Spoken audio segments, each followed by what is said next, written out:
Hello friends, इस video में मैं आपको नेपोलियन हिल के द्वारा लिखी गई पुस्तक थिंक एंड ग्रो रिच के सभी प्रिंसिपल्स के बारे में बताऊंगा। यह किताब लेखक नेपोलियन हिल ने दुनिया के सबसे कामयाब 500 लोगों का इंटरव्यू लेने के बाद लिखी थी। आपकी जानकारी के लिए बता दूं कि ये सब करने में उन्हें 20 साल का समय लगा। एक एक करके हम इस किताब के सभी प्रिंसिपल्स डिस्कस करेंगे। तो चलिए शुरुआत करते हैं पहले प्रिंसिपल से। पहला प्रिंसिपल, डिज़ायर मतलब कुछ करने की तीव्र इच्छा। फ्रेंड्स, कामयाब होने के लिए किसी भी व्यक्ति में कामयाबी की इच्छा होना बहुत ज़रूरी है, क्योंकि इच्छा ही सफलता के सफ़र का पहला कदम है। आप तब तक कोई काम नहीं कर सकते जब तक आप में उसे करने की तीव्र इच्छा ना हो। बिना इच्छा शक्ति के आप किसी कार्य को करने के लिए प्रोत्साहित नहीं होंगे। बहुत से लोग ऐसा कहते हैं कि मैं जानता हूँ कि मेरी इच्छा क्या है और उसे पाने के लिए मुझे क्या करना है। सिर्फ चाहने से आपको किसी भी कार्य क्षेत्र में मनचाहे परिणाम नहीं मिल सकते। किसी भी काम में कामयाब होने के लिए सबसे पहले आपके मन में उसके लिए धधकती हुई तीव्र इच्छा होनी चाहिए, जो आपको उस दिशा में कदम उठाने के लिए प्रेरित करे। जब आप तीव्र इच्छा शक्ति से किसी दिशा में कदम उठाते हैं तो परिणाम अपने आप मिल जाते हैं। यहाँ मैं आपको एक बात बताना चाहूँगा कि चाहत और तीव्र इच्छा में क्या फ़र्क है। चाहत का मतलब है जब आप किसी चीज़ को पाना चाहते हैं, लेकिन आप उस बारे में 100% श्योर नहीं हैं कि वह आपको मिलेगी या नहीं। दूसरी ओर तीव्र इच्छा का मतलब है जब आपको पूरा विश्वास होता है कि आप अपनी मंजिल को एक दिन हासिल कर ही लेंगे। जैसे कि एडविन सी बार्न्स के मन में थॉमस एडिसन के साथ बिजनेस करने की तीव्र इच्छा थी। यह सिर्फ एक चाहत नहीं थी या कोई मनोकामना नहीं थी, क्योंकि बार्न्स की एडिसन के साथ काम करने की तीव्र इच्छा थी और उन्हें यकीन था वह एडिसन के साथ बिजनेस करने में ज़रूर कामयाब होंगे। बार्न्स जब एडिसन से पहली बार मिले तो उन्हें उनके साथ बिजनेस करने का मौका नहीं मिला, लेकिन कुछ वर्षों बाद जब भी एडिसन से दोबारा मिले तो उनकी ये इच्छा पूरी हो चुकी थी और वो एडिसन के बिजनेस पार्टनर थे। फ्रेंड्स, दूसरे लोगों को यह विश्वास नहीं था कि बार्न्स कभी एडिसन के बिजनेस पार्टनर बन पाएंगे, लेकिन उनकी तीव्र इच्छा शक्ति और आत्मविश्वास से वो एडिसन के साथ बिजनेस करने में कामयाब हुए। दूसरा प्रिंसिपल, फेथ यानी अटूट विश्वास। फ्रेंड्स, दूसरा प्रिंसिपल कहता है कि जब मन में कुछ पाने की तीव्र इच्छा हो तो उस इच्छा के कारण मन में एक अटूट विश्वास भी होता है। किसी भी इच्छा को पूरा करने के लिए आपके मन में अटूट विश्वास होना चाहिए कि यह मुमकिन है और आप उसे पाकर रहेंगे। जब आपको अपनी इच्छा के पूरी होने पर अटूट विश्वास होता है तो आप उसी दिशा में कार्य करते हैं और वह इच्छा आकार लेने लगती है। फ्रेंड्स, जो लोग ऐसा सोचते हैं कि वह प्यार के काबिल नहीं हैं, चाहे वह ऐसा अपने अवचेतन मन में ही क्यों ना सोचते हों, वह अपने आप को ऐसे रिश्तों में बंधा हुआ पाते हैं जो अक्सर खराब हो जाते हैं या टूट जाते हैं। ऐसा उनके मन में बैठी हुई गहरी नकारात्मक धारणाओं के कारण होता है। हमारी धारणाएं बहुत शक्तिशाली होती हैं और हमारे लिए वह हमेशा सच साबित होती हैं। आपकी कोई इच्छा है और आप उसे पूरा करना चाहते हैं तो मन में अटूट विश्वास करें कि वह पूरी होगी। आपको अपने मन में अटूट विश्वास करना होगा कि जो आप चाहते हैं वह आपको ज़रूर मिलेगा, क्योंकि अटूट विश्वास से ही इच्छाएं पूरी होती हैं। अगर आपको अटूट विश्वास करने में मुश्किल होती है तो इस बात को अपने मन में बार बार दोहराएं कि आप जो चाहते हैं वो पाकर रहेंगे और आपकी इच्छा ज़रूर पूरी होगी। बार बार किसी बात को दोहराने को अफर्मेशन कहते हैं। जब आप किसी अफर्मेशन को मन में बार बार दोहराते हैं तो वह बात आपके अवचेतन मन में बैठ जाती है और आपको सच लगने लगती है। किसी बात को बार बार दोहराने से उसमें आपका अटूट विश्वास बन जाता है। तीसरा प्रिंसिपल, ऑटो सजेशन मतलब आत्मसम्मोहन। फ्रेंड्स, बचपन से ही समाज ने और हमारे माता पिता ने हमारे लिए कुछ सीमाएं निर्धारित की हैं। समाज कहता है कि हमें उन सीमाओं के अंदर ही जीना है और उससे बाहर जाकर हम कोई कार्य नहीं कर सकते। यही कारण है कि जीवन में कुछ भी बड़ा करने को नहीं सोचते, क्योंकि हमें बचपन से ऐसा बताया गया है कि हम जीवन में कुछ बड़ा नहीं कर सकते। समाज हमें कहता है कि कुछ बड़ा करने के बारे में सोचना भी पाप है। ये धारणाएं हमारे अवचेतन मन में आत्मसम्मोहन की तरह काम करती हैं और हमारा पक्का विश्वास बन जाता है कि हम कुछ बड़ा पाने में और कुछ बड़ा करने के काबिल नहीं हैं। बचपन से ही ऐसी धारणाएं होने के कारण हम कभी बहुत बड़ा करने की सोचते ही नहीं। फ्रेंड्स, ऐसी नकारात्मक धारणाओं से मुक्ति पाने के लिए हमें ध्यान लगाना होगा। उसके लिए हमें किसी शांत जगह पर जाकर अपने मन को शांत रखकर नई धारणाओं को दोहराना होगा, जिससे कि वह हमारे अवचेतन मन में बैठ जाएं। नई धारणाएं जैसे कि वह सब कुछ पाने की काबिलियत जो हम चाहते हैं। दुनिया में कोई भी चीज़ छोटी या बड़ी नहीं होती। यह सब तो बचपन से हमारे माता पिता और समाज ने हमें सिखाया है। ध्यान लगाकर आपको अपने आप से यह कहना होगा कि आप वह सब कुछ पाने के काबिल हैं जो आप जीवन में चाहते हैं। आप जीवन में कुछ भी बन सकते हैं, कोई भी लक्ष्य हासिल कर सकते हैं, चाहे वह कितना भी बड़ा क्यों ना हो। ध्यान लगाकर ऐसा करने से ये सब नई बातें आपके मन में बैठ जाएंगी और आपकी सोच सकारात्मक बन जाएगी।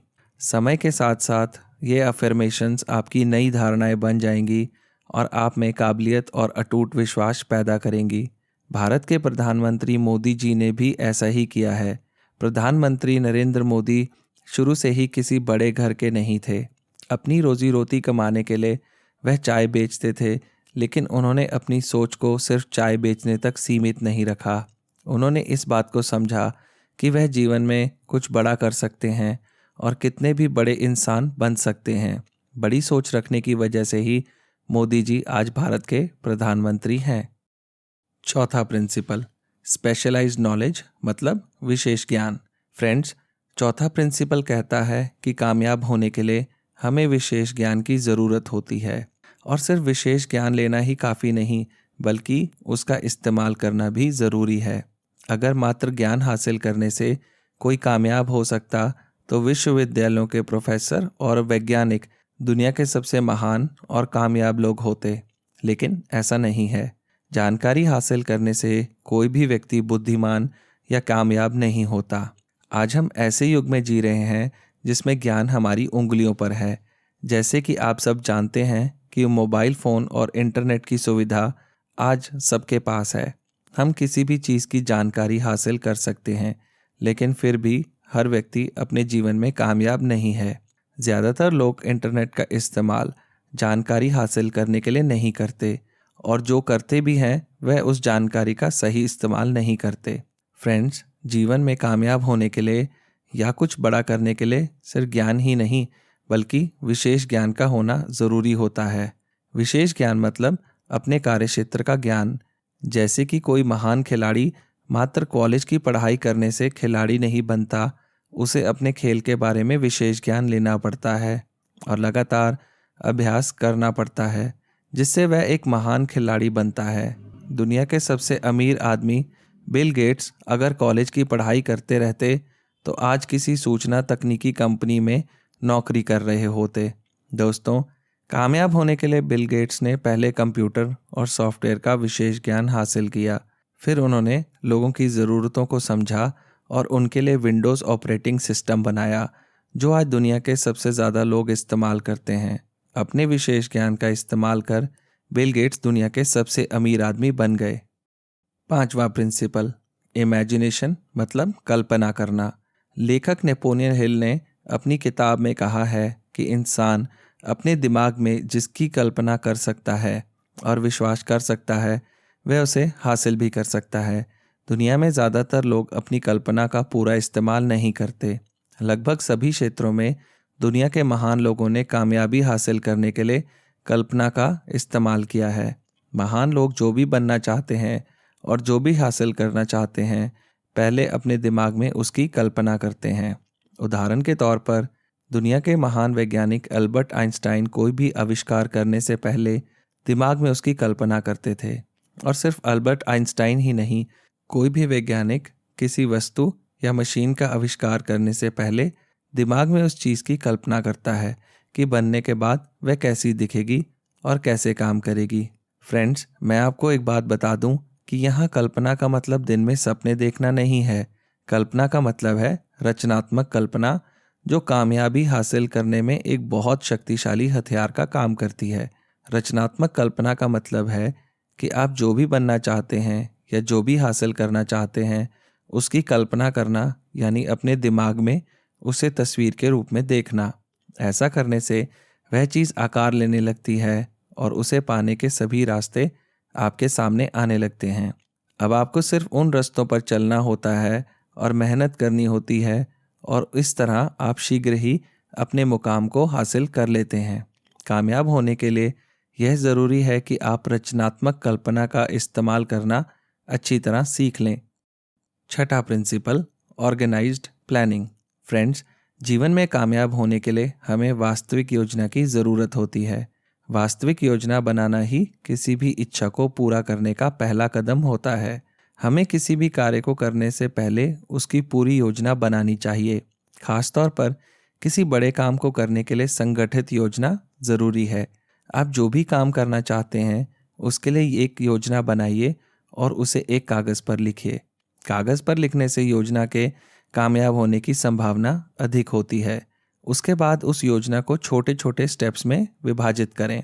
उदाहरण के तौर पर हेनरी फोर्ड सिर्फ अपनी बुद्धिमत्ता के कारण कामयाब नहीं हुए, वो अपनी वास्तविक योजनाओं के कारण गाड़ियों के बिजनेस के बादशाह बनने में कामयाब हुए।